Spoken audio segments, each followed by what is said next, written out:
Good morning, I'm Waywornwyrm, and welcome to my channel. And welcome back to the Stolen Land. We are in episode 18, Tatzlwyrms and Tuskgutter, the end of the Narlmarches. After leaving the boggart, the Volso Expedition continued down the Skunk River, and early the next morning they approached a place where there had clearly been a bridge that crossed the river, taking advantage of two islands. There was a reptilian creature with two legs near the front, sunning itself on one of the islands. As soon as it noticed the expedition, it bellowed in rage and started heading toward them. Petra was the first to react, pulling out her bow and firing, and sinking an arrow into the creature's chest. Lucian followed her with a shot from his longbow, also sinking an arrow into the creature. The creature skittered over the rubble with impressive speed for a creature that was about 6 feet long, with a tail that more than doubled that, and only two arm-like appendages for locomotion. It made it across the rubble and almost to the party. Umbria shot a scorching ray at the creature, killing it. She walked over to it and studied it for a moment. This must be the Tatzlwyrm that Oleg had us looking for. I think he mentioned there were two of them, so we should be on the lookout for the other one. Petra nodded. Agreed. But before that, we should look to see if there's any treasure hoard. With a name that ends in worm, with a Y, there must be some sort of treasure. After looking around for a minute, she made a noise. Aha! There it is, she said, pointing at a skeleton almost buried. Scrambling over the rubble, she made it over there. The rest of the party picked their way toward her rather more slowly. What do we have, Petra? Lucian called to her as they approached. Well, there's some scale mail that appears to be quite well made, a longsword that looks like it is made out of the same stuff as that sickle we found from the gnome pretending to be a kobold, and a rotting backpack that seems to have a ton of coins, a drinking stein, and a nude female elf made of some pretty green stuff, a ring, and a scroll tube. Petra replied as she quickly rifled through the things. They quickly passed them around, as they feared the other Tatzlwyrm might be back at any moment, and the backpack was in no shape to be lifted, let alone taken with them. After a couple hours, when they thought they were far enough away from the Tatzlwyrm den, the expedition stopped to check what they had found at the den. And by checking, Umbria sat down and went over everything, minutely studying it. She started with the sword. This is just a masterly crafted cold iron longsword. Due to its craftsmanship, it is a better weapon than the one you currently have. She said this last part to Lucian, who acknowledged her and took the sword. Next, she moved on to the suit of armor, studying it for a while, and even casting some minor spells. This is a magical suit of scale mail. It only has a minor enchantment, but a well-crafted suit of armor that has a slight enchantment is better than the suit of armor that is just normally crafted and no enchantment. Lucian took the suit of armor as well, as it was the same type of armor he wore. As Umbria worked on identifying the ring and the jade statue, Tiber took the scroll case and opened it. This case has a map in it. It looks like whoever the poor sod we just looted was had come from the north, and was seeking to map the Skunk River just as we currently are. Sadly, we have already mapped all the areas he had mapped, so his map is of little to no use to us, but I will include it in our supplies, and over the next few days I'll go over and see what differences are in the two maps. Lucian nodded at this. Yes, please do. I'm sure there are differences, but the question will be how many, how large are they, who is right, and of course, depending on how long he has been there, what has changed since he made his map. Petra looked at Lucian and Tiber with a raised eyebrow. And why are you so sure this explorer was a he? Lucian shrugged and pointed at the jade statue. I don't know many women who would carry around a statue of a nude woman. It was just an assumption made for ease. I don't see any better indications of who that was, and I doubt we ever will. As afternoon started turning into evening, the party found the other Tatzlwyrm, although not in the way they would have wanted to. It charged out of nowhere, proving that this section of heavy forest was its hunting ground. The Tatzlwyrm slammed into Tiber, biting him and scoring him deep with claws from both of its arm legs. Lucian pulled out his new long sword and plunged it into the Tatzlwyrm as it bellowed in pain. Umbria very calmly shot the creature with the scorching ray, ending its life. Petra shook her head at this. Umbria, that appears to be your go-to spell now. Umbria shrugged. I suppose so. It is the most powerful spell I have, at least as far as damaging things goes. I can only cast it twice per day at the moment, although if I really wanted to focus on offensive spells, I could cast it 3 times a day. But my other spell that is the same level is called Knock, and it can open any locked thing. I'm hesitant to devote all the prepared spells of that level to Scorching Ray, because of the very real possibility of us finding something that needs to be unlocked. She saw the look on Petra's face as she said that, and held up a placating hand. I know you would say that that falls into your wheelhouse, and I'm not disagreeing with you.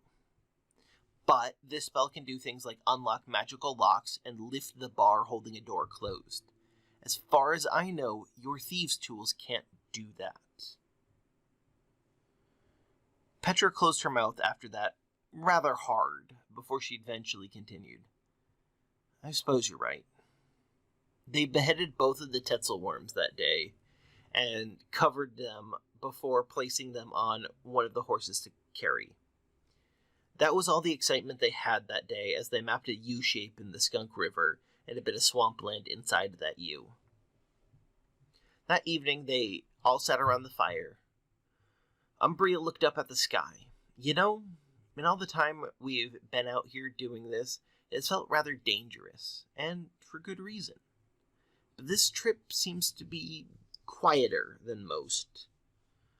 I don't know if it's happenstance, or if we're just so much better at doing all of this, but it feels like the calm before a big storm.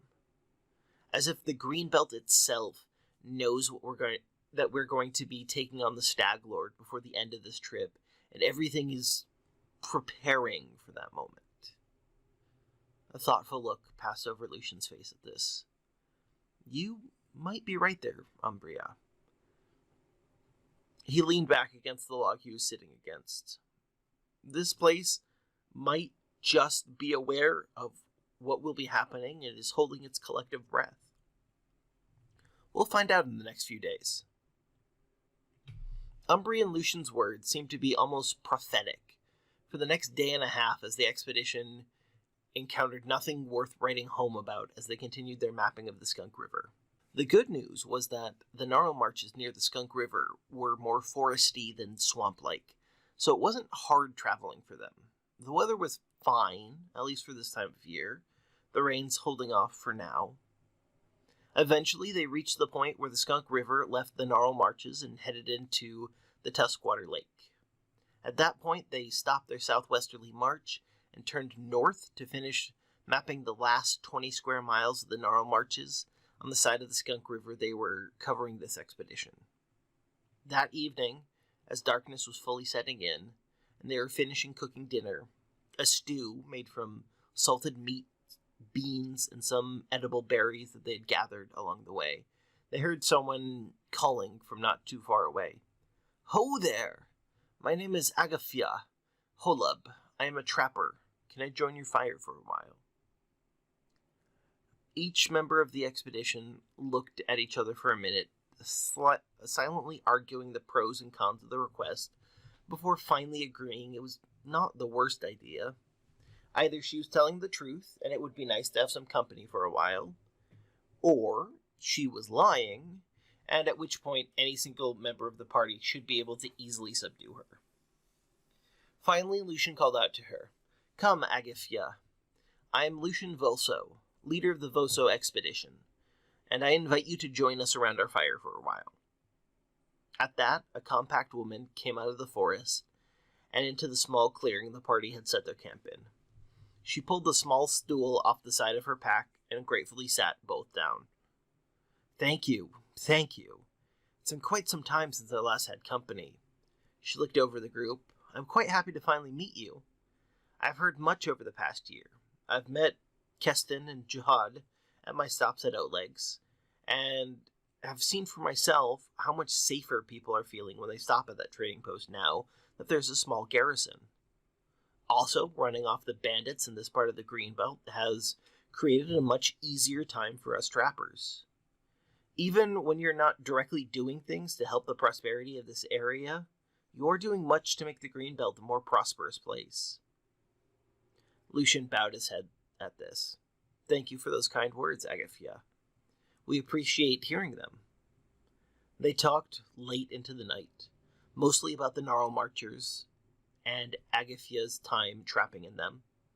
She had apparently spent many years as a trapper, needing for little, and slowly gaining a respectable amount of money.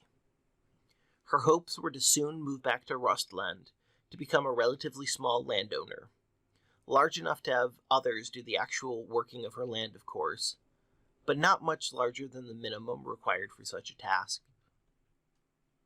Sometime over the night, the weather turned, and the group woke to cold and steady rain.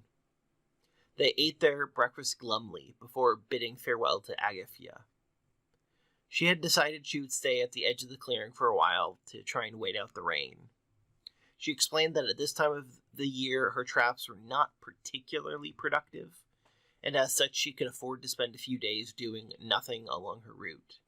With winter about to set in, she said that some of the trappers would be in a frenzy trying to check all of their traps as often as possible to make sure predation of their traps was at a bare minimum, while others would be making their way to Oleg's for the winter, where the old men would charge them reasonable prices for food, lodging, and ale.